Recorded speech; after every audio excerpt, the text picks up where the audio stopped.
आदाब नमस्कार। आप देख रहे हैं लाइव इन महाराष्ट्र। आइए हम आपको ले चलते भिवंडी के न्यू हिंदुस्तान कामगार सेना के कार्यालय पर, जहां पर आज न्यू हिंदुस्तान कामगार सेना के हर्षवर्धन साईवाला सर चिटनीस महाराष्ट्र राज्य ने पत्रकार परिषद ली, जिसमें हर्षवर्धन साईवाला ने भारत रत्न डॉक्टर बाबा साहेब आम्बेडकर के प्रतिमा को पुष्पहार और कैंडल लगाकर अभिवादन कर कामगार सेवा के पदाधिकारी के साथ कैंडल मार्च किया। अपने कार्यालय में आकर हमारे प्रसार माध्यम से कहा कि अम्बेडकरी समुदाय के चार्टर्ड अधिकारी देशभक्त Sameer Wankhede narcotics control bureau के जोनल डायरेक्टर होते हुए जब उन्होंने बॉलीवुड के शाहरुख खान के बेटे आर्यन खान को ड्रग मामले में गिरफ्तार किया था, इस बात की क्रोध रखते हुए NCB deputy director general Dnyaneshwar Singh इन्होंने देशभक्त समीर वानखेड़े को जबरन छुट्टी पर भेजने और उन पर झूठा आरोप लगाने को लेकर दिल्ली कोर्ट में एट्रोसिटीज एक्ट के तहत केस दर्ज किया था और कोर्ट ने 6 फरवरी को दिल्ली कोर्ट को देशभक्त समीर वानखेड़े की याचिका पर कार्रवाई करने का आदेश दिया था। दक्षिण पश्चिम दिल्ली लेकिन अभी तक उनके खिलाफ अत्याचार अधिनियम के तहत कोई मामला दर्ज नहीं किया गया है। हर्षवर्धन साईवाला ने चेतावनी दी है कि यदि पिछड़े वर्ग समुदाय के अधिकारियों के खिलाफ अन्याय करने वालों के खिलाफ कार्रवाई नहीं की गई तो न्यू हिंदुस्तान कामगार सेना राज्यव्यापी विरोध प्रदर्शन करेंगे। हालांकि हमारी मांग है कि ज्ञानेश्वर सिंह को तुरंत निलंबित किया जाए और देशभक्त समीर वानखेड़े पर लगाए हुए झूठे आरोप को वापस लेते हुए उनके खिलाफ अत्याचार अधिनियम के तहत मामला दर्ज किया जाए। आगे देखिए क्या कहा हमारे प्रसार माध्यम से कैमरामैन रेहान के साथ मुश्ताक हाशमी की एक विशेष रिपोर्ट। आपके आसपास के क्षेत्र के सभी समाचारों को अपने मोबाइल पर देखने के लिए हमारे चैनल लाइव इन महाराष्ट्र को लाइक और सब्सक्राइब करें। आज यहाँ पे आपने पत्रकार परिषद को बुलाया है और सबसे पहले आप अपनी परिचय दीजिए और ये पत्रकार परिषद बुलाने का कारण उसका खुलासा कीजिए। भारत माता की जय।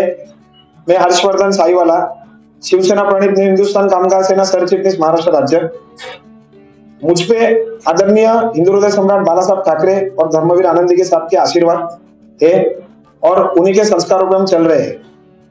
पत्रकार परिषद लेने का जो आपने प्रश्न पूछा तो ये इस विषय में लिया कि देश के जाने माने अधिकारी, कर्तव्य दक्ष, देशभक्त आदरणीय समीर जी वानखेड़े, इनके ऊपर ज्ञानेश्वर सिंह जी ने जो टिप्पणी की थी उसके अगेंस्ट में दिल्ली पटियाला कोर्ट ने एक ऑर्डर छोड़ी थी कि 14 दिन के अंदर उनके ऊपर एट्रोसिटी गुना नोंद किया जाए।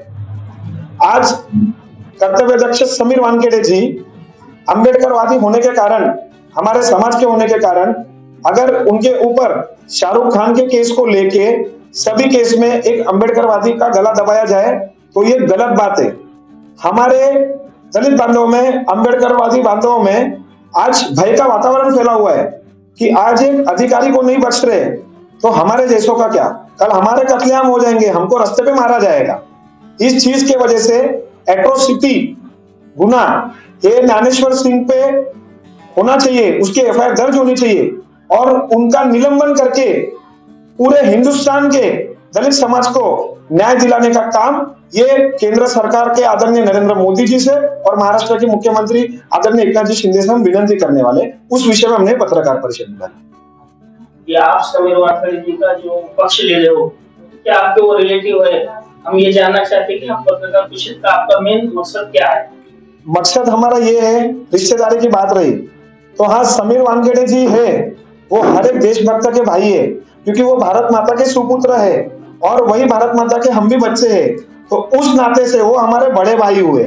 और दूसरी बात, हम उनका पक्ष नहीं ले रहे हैं, हम एक देशभक्त अधिकारी के पीछे पूरी ताकत से खड़े हैं। भिवंडी में आज जो बाबा साहब अम्बेडकर के पुतले के पास जो हमने कैंडल जलाई है, जो कैंडल मार्च किया है, वो इसी वजह से किया है कि आज एक देशभक्त अधिकारी के पीछे पूरा दलित समाज, पूरा हिंदू समाज, पूरा यहाँ पे मौजूद मुस्लिम समाज सब खड़े हैं। पक्ष हम नहीं ले रहे किसी का, हम देश के साथ, देश के सच्चे अधिकारी के साथ खड़े हैं सर। इसके लिए पत्रकार परिषद बुलाई।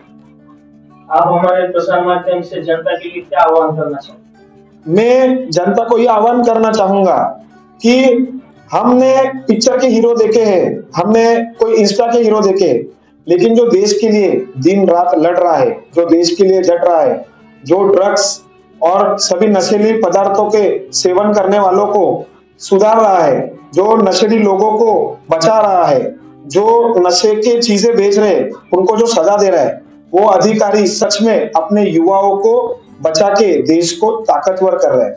ऐसे अधिकारियों के पीछे हमने खड़े रहना चाहिए। अगर हम आज नहीं खड़े हो गए, आज अगर हमने समीर वानखेड़े जी को ईडी के एक्ट के तहत खो दिया, तो आगे कौन सा भी अधिकारी इस मुकाम पे चलेगा नहीं। तो इस वक्त सबने, सिर्फ महाराष्ट्र नहीं, पूरे देशवासियों ने समीर वानखेड़े साहब का समर्थन करके एक देशभक्त के पीछे खड़ा होना है।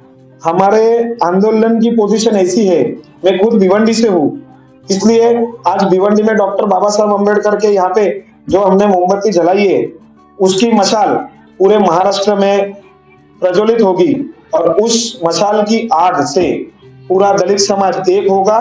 और जो झूठा ज्ञानेश्वर सिंह है, उसके ऊपर एट्रोसिटी तहत मुकदमा दर्ज होगा और उसकी निलंबन होगी।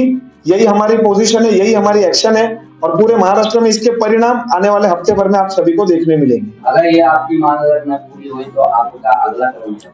हमारा जो भी कदम है वो संविधान को लेके चलेगा, क्योंकि हम कानून हाथ में नहीं लेने वाले, हम कानून को लेके चलने वाले हैं। हम कानून को रिस्पेक्ट करने वाले लोग हैं, कानून के साथ चलने वाले लोग हैं। हम अगर एट्रोसिटी के तहत 14 दिन के अंदर गुना नहीं नोंद हुआ तो हम अनशन पे बैठेंगे, उपोषण करेंगे और ये उपोषण 1-2 दिन का नहीं होगा तो आमरण उपोषण होगा और पूरे महाराष्ट्र के हर जिले के हर कलेक्टर ऑफिस के सामने हमारे पदाधिकारी उपोषण करेंगे। ऐसा होने के बावजूद भी ये अभी तक उनके ऊपर गुना दाखिल नहीं होने का कारण क्या है और उसके लिए आप क्या आंदोलन करेंगे? एट्रोसिटी अगर कोर्ट ने दिया है कि इसके ऊपर कार्रवाई करो और गुना नोंद करो, तो इसके पीछे छुपी हुई जो शक्तियां है, जो केंद्र सरकार के आदरणीय नरेंद्र मोदी जी को बदनाम कर रही है, जो महाराष्ट्र के एकनाथ जी शिंदे को बदनाम कर रही है, वो छुपी शक्तियों का चेहरा इस देश के सामने, इस महाराष्ट्र के सामने आएगा। और अधिकारी की लड़ाई थी, इसमें समाज को लेना जरूर नहीं था। तो समाज के जो द्वेषी है, जो हमारे दलित द्वेषी है, उनके चेहरे जरूर इस रूप से सामने आएंगे जनता के सामने।